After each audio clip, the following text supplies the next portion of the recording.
नमस्ते दोस्तों, स्वागत है मेरे YouTube चैनल में। आज मैं आपको ओफ्लो ट्रीट एम सस्पेंशन के बारे में जानकारी देने वाली हूँ। हम इस वीडियो में जानेंगे कि इसमें क्या कंपोजिशन पाए गए हैं, इनका वर्क क्या है, इनको किन कंडीशन में पेशेंट में यूज़ किया जा सकता है, इसकी प्रॉपर डोज क्या है, इसके साइड इफ़ेक्ट्स क्या हैं और इसकी सेफ्टी एडवाइस क्या है। चलिए वीडियो को शुरू कर लेते हैं।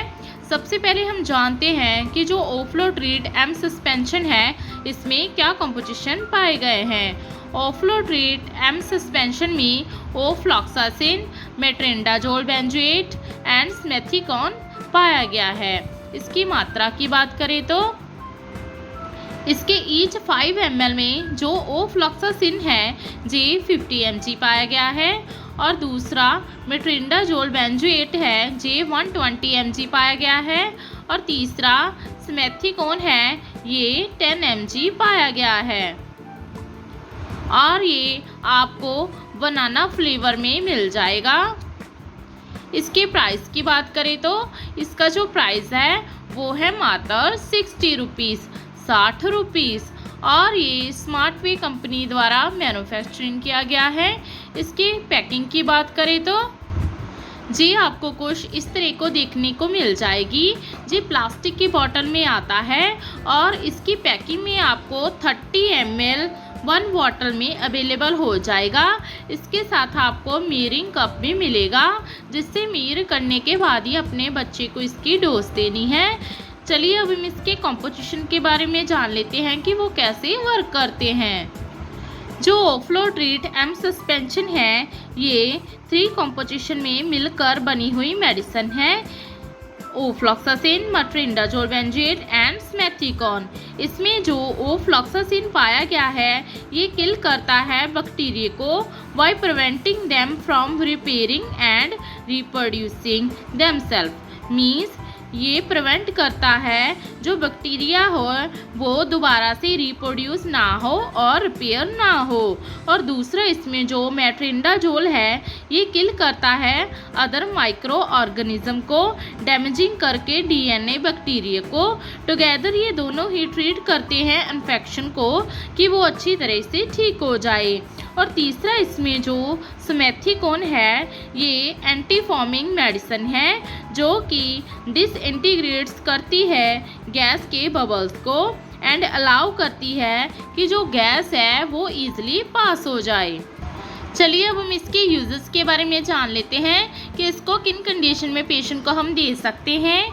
जो ओफ्लो ट्रीट एम सस्पेंशन है इसका यूज़ किसी भी तरह की बैक्टीरियल इन्फेक्शन के लिए किया जा सकता है या फिर इसका यूज़ पेट की मीन्स अबडोमिनल इन्फेक्शन के लिए किया जा सकता है या फिर किसी पेशेंट को डायरिया हो गया है, दस्त लग गए हैं तो उसे ट्रीट करने के लिए, या फिर सीवियर में डायसेंट्री हो गया है, पानी जैसे लूज स्टूल आ रहे हैं तो उसे भी ट्रीट करने के लिए इसका यूज़ कर सकते हैं।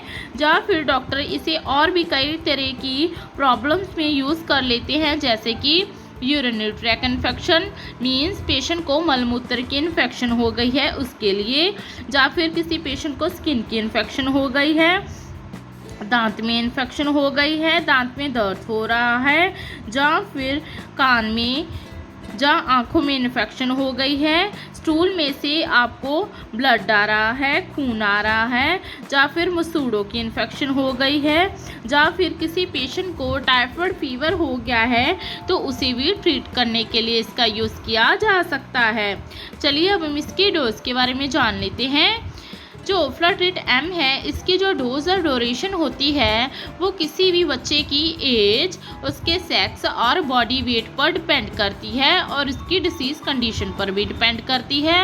अदरवाइज इसकी जो डोज है वो 3 ईयर से कम उम्र के बच्चे को आधा चम्मच से लेकर 1 चम्मच दिन में 2 बार दी जा सकती है, या फिर 10 साल से कम उम्र के बच्चे को 1 से लेकर 2 चम्मच दिन में 2 बार दिए जा सकते हैं, या फिर 10 साल से ऊपर के बच्चे को 2 से लेकर 4 चम्मच दिन में 2 बार दिए जा सकते हैं।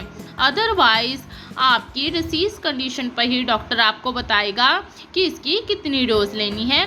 चलिए अब इसके साइड इफ़ेक्ट्स के बारे में जान लेते हैं। इसके साइड इफ़ेक्ट्स हैं नौसिया होना, ड्राइनेस ऑफ माउथ मीन्स मुंह का सूखना, मेटेलिक टेस्ट हो जाना मीन्स आपका जो टेस्ट है वो चेंज हो जाना, तीखा सा टेस्ट लगना, या फिर हेडेक मीन्स सिर में दर्द होना, या फिर खाना खाने के समय दिक्कत आना, या फिर मतली होना। अगर आपको ये साइड इफेक्ट गंभीर रूप में नज़र आए तो अपने नियरली डॉक्टर के साथ कंसल्ट जरूर करें। लास्ट में इसके कुछ सेफ्टी एडवाइस के बारे में जान लेते हैं। इसके सेफ्टी एडवाइस हैं, इस मेडिसिन को सस्पेंशन को देने से पहले इसको अच्छी तरह से शेक कर लेना है।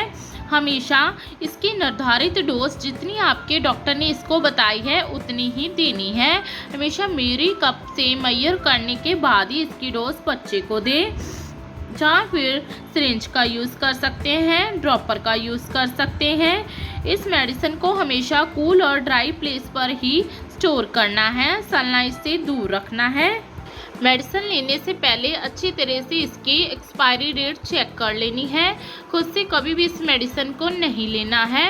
ओवरऑल जाने तो जो ओफ्लोट्रीट एम सस्पेंशन है इसका यूज़ बच्चों में किसी भी तरह की पेट की इन्फेक्शन हो गई है, दस्त लग गए हैं, या डायसेंट्री हो गई है, या फिर किसी और तरह की इन्फेक्शन हो गई है उसमें यूज़ किया जा सकता है। आशा करती हूँ कि आपको मेरी दी गई जानकारी अच्छी लगी होगी। अगर दी गई जानकारी अच्छी लगी हो तो वीडियो को लाइक कर देना, शेयर कर देना और चैनल को सब्सक्राइब कर देना। धन्यवाद।